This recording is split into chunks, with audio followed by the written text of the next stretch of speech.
মৃত্যুর পরে কোরআন শরীফের সূরা তাওবার মধ্যে আছে আবু তালেবের মৃত্যুর পরেও নবী আবার আল্লাহর কাছে হাত তুলে বলছে, আল্লাহ আমার চাচাটারে মাফ করে দেন, আমার চাচা জাহান্নামের আগুনে জ্বলবে।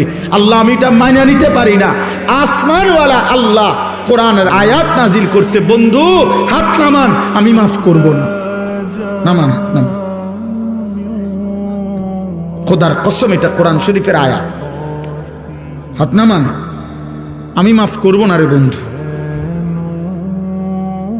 কার হাত নামাইছে? কার হাত বুঝছেন? কার হাত? আপনি বুঝছেন উনি কেডা? আপনি বুঝেন উনি কে? আল্লাহর কি হয় জানেন? কলজাটা, কলজা, ওই মালিকের কলজার টুকরা এটা।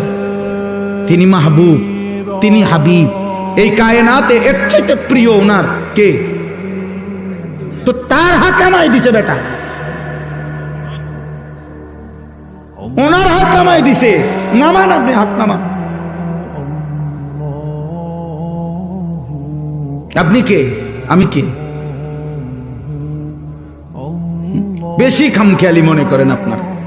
ইব্রাহিম আলাইহিস সালাম কোরআন শরীফে আছে, ইব্রাহিম আলাইহিস সালাম ওনার আব্বা আজরকে জাহান্নাম থেকে বাঁচাবার জন্য কত লক্ষবার যে কাকুতি মিনতি করছে কোরআনের মধ্যে আছে।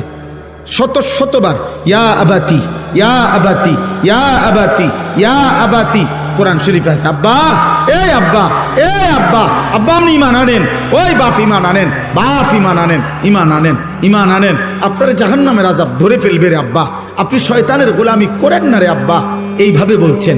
আসমানওয়ালা বলছে, ইব্রাহিম খলিল হইতে পারো তুমি আমার, আমি তোমার বাপের হেদায়েত দেব না।